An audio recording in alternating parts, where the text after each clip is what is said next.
Musket Man, and I'm back for episode 2 of Gun Table Talk. I thought I would bring out the 1860 Army this time because I used it as a example with my map video. So I thought, well, why not? Let's just do another video on the 1860 Army. So without further ado, here we go. So the 1860 Army, to most cap and ball shooters, it's the most common besides the 1851 Navy. So back during the Civil War, right before it, a gentleman named by McCullough went to Samuel Colt and told him, we need a gun that is a bigger caliber in .44. Now, there were guns in the past like the Walker and even the Dragoon series that were chambered in .44. Problem is they were behemoth pistols, like they were horse pistols. They weren't intended to be carried on your hip. Did people do it? I'm sure they did. But they were huge pistols. Like the Walker was a 9-inch barrel and about an 1 3/4, I'd say, cylinder. Like it was massive horse pistols. So that's an anchor you're carrying on your hip. So McCullough came to Colt and was like, we want the .44, but we want it downsized for a belt gun. Something we can put on our hip, carry, and shoot. So like I was saying, back during the Civil War, right before it started, and right, in that time period, 1861, they were like, okay, we need something. Now, it actually wasn't intended for military use, believe it or not. So when McCullough came to Colt,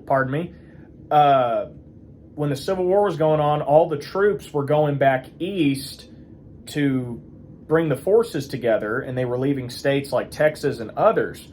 Well, during those times, they were fighting the Comanche.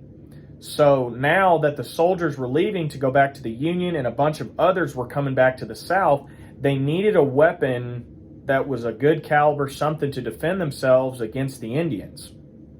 So he came up with this. He based it off the 1851 Navy. Now, when you hear Navy, it doesn't mean it was the Navy. It was used in Army and Navy. They call it the Navy because of the Navy battle scene that was imprinted onto the cylinder. So that it wasn't necessarily a Navy, that's just the name it goes by. So both sides of the military used them because they were big, but they were 36s. So when he came, he goes, let's do this. We need to make a gun. So it was very easy for them to manufacture it. They just based it off the Navy and created this. They created a prototype, everything. So they were going on to give people of the frontier to defend themselves, and also for the Texas Rangers at that time, because Texas had kind of seceded during those times. So they didn't want to lose Texas because they had to have an arm better to defend themselves. So the first prototype of the 1860 Army, there was actually an older model with a fluted or rebated cylinder. Now, what is that? Well, on most revolvers today, and even the guns back then, there's kind of notches between the cylinder right here, between the chambers. Now, you see this is a solid cylinder, same as this one. So they initially did that to lighten up the gun because their past series was the Dragoon and the Walker, and they were just huge. So they were like, well, why don't we just do that to take away some of the steel? Problem was, with the fluted and rebated cylinders, they didn't have the steel integrity that we have today. So it was common for them to burst, because they couldn't handle the pressures. It was not enough steel, not enough oomph right there. So they realized this problem really quick. They're like, well, crap, we got to fix this really fast. So they just went back to the solid frame cylinder, as like you see here. Solid frame, standard cylinder, there's no battle scene on it. You can get these at Cabela's or order them online for spare or extra cylinders. I have this one just in case something happens to this cylinder. I've got a spare. This one's brand new, unfired. I've had it for, probably 4 years, and it's just sat in the safe. So if you happen to have an original that has the rebated cylinder, you've got a piece of Colt history. So I don't recommend you go out and shoot it, because after what I just said, unless you're shooting a low powder charge, even then I still wouldn't go out and shoot that. You're literally carrying a piece of Colt history.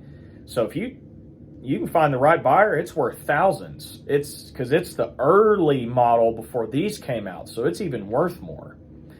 Now, Again, I don't recommend shooting it, but if it's your gun, can't stop you. But if you got it and you don't want to sell it, I recommend you lock that up where no one knows you have it and just keep it safe where no one can steal it. But that being said, you can still buy the guns with the rebated cylinder, or like this, you can order the rebated cylinder or fluted cylinder, and it will go right on this gun barrel, no problem, because it's designed, it is the same design as these cylinders, both of them. Same design, just fluted. So if you want a more traditional look, you can do that. Now, I know a bunch of you are going, well, Colin, wait, didn't you just say they would blow up? Yes, but the steel integrity we have today, you have nothing to worry about of them blowing up or fracturing, anything like that. The steel integrity is way better what it was back 150 years ago. So you have nothing to worry about. You can still get that if you want it. You don't have to, but a lot of people like to do that, and I've heard of guys getting that, putting it on the gun, and they'll get the gun defarbed to make it look like an antique, like an old style 1860 Army, which that's pretty cool, and I might get one in the future. So after that, it wasn't intended to be used in the military, but it actually did make its way to the Civil War. It was used in both sides, and it was a very popular sidearm. Very reliable, easy to use, easy to reload. Anybody could do it. So, and it was big. In Texas, the Civil War, both sides. Texas Rangers loved it. That's what really was a game changer, is when this came along, because now you had a 44 in a belt gun, not a horse gun. So this was a game changer. But they needed something that was more military use, or otherwise known as the Marshall Colt. Well, what do I mean about that? Well, if you'll see right here, on this gun, some people call it the military model or the Marshall model. So if you look right here on the side, it's got a screw on both sides of the gun that kind of just there. And then the back of the frame, there's cutouts on the bottom of both sides. And there's even a little hole in the back. What that is for, of the grip, hole in the back of the grip. What that is for is to put a shoulder stock on this. Now you have a short barrel carbine. There was even some that had longer barrels. Now you've got a long barrel carbine. So you had that option if you had the shoulder stock. And with these reproductions, you can buy the shoulder stock and the long barrel if you want to. That way, if you want a carbine and a pistol. So that's pretty neat. Even for those times, that was like, whoa.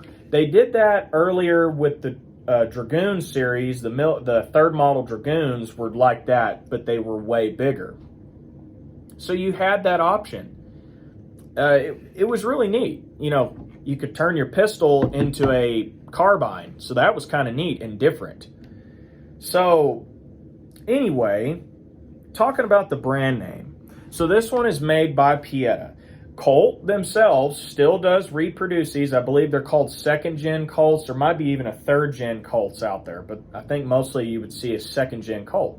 So all it is Colt just reproduced their gun. Now, you're going to pay a little more. If it's a 1860 Army by Colt, you're probably going to pay $800 plus. Uberti or Pietta, you're going to pay about $350 to $450 depending on where you get it.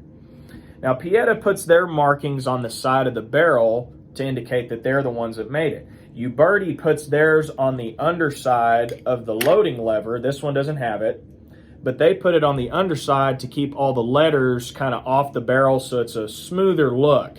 You don't really have to worry about that. It's just personal preference right there. They're almost the exact same.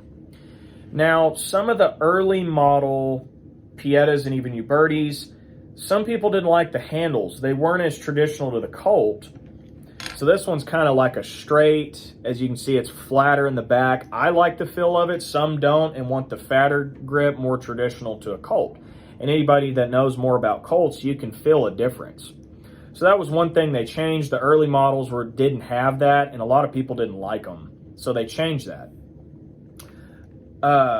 Another thing was, this gun is incredibly easy to disassemble, and I'll just show you. All you got to do is just knock that wedge out, and if you can see, that wedge, there's a little spring there that holds that wedge onto the barrel to keep it from falling off.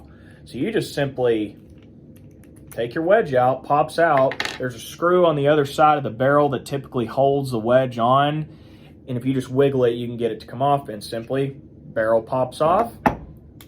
And so does your cylinder for cleaning. So that is basically how you field strip it. Very easy.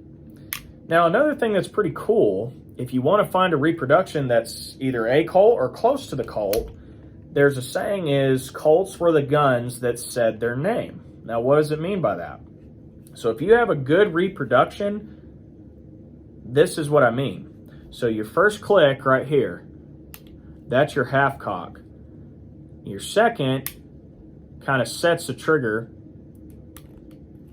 Let's see if you can hear it. So it's kind of 4 clicks, the gun that says his name. Now you can hear it better with the cylinder, which I may try it again. So that means you've got a good quality close to the reproductions. Now, if yours doesn't make that and it's the typical 3 clicks, not a problem. Doesn't mean anything's wrong with it. It's just not as traditional to the Colt. So Colt will do that, and strong reproductions will do that. Another thing that's really cool about this gun, and I'll even show you, I'll put the other cylinder on. Put it back into half cock. Cylinder just pops on. Pop your barrel back on, make sure it's nice and tight, get your wedge, kind of put it under that screw to get that spring, and you simply just pop it back in. And I like to tap it a little bit just to make sure it's solid in there so the barrel's not a little loose. And that's it. I just switched out the cylinders, and that's pretty much it. So this is more of the 3 clicks. So it's not as traditional to a Colt, but it's still a fantastic firearm. I love it. It's one of my favorites. I've had it close to 9 years, and I've shot countless rounds through it and just love it. So you have that. If you want to make sure that you've got a good, strong gun, is your mainspring, and you can feel it in your hammer, and that's also how you get good accuracy with these guns. Because if you have a weak spring, what will happen is when it falls and hits the primer, powder goes off, that flash coming back through the nipple will pull the hammer back and may throw your cylinder off center. Not saying it would screw up your accuracy or anything like that. It's just better quality. It just performs better when you do that. So if you got one that slams and stays, you're going to have less cap jams, and you've got less gas escaping out the back and going out the front, and you won't have your cylinder getting twisted up where it's off timing. So this one has a great mainspring, really good. So you got that. That's something to look for. Another thing that it has is the front sight. Now you kind of see, and this one's tarnished because it's been used. The earlier models would have been made out of straight brass. Well, the problem with that was a lot of the reenactors and the historical shooters like me didn't like that, because right out of the box, it is polished and clean. So you go out to shoot it in the sun, you can't really see that front sight until it gets tarnished. They changed that later with more of a brass bronze, so it's more dull, so you can see your front sight, but still get that brass look. So you have that. The 1860 Armies.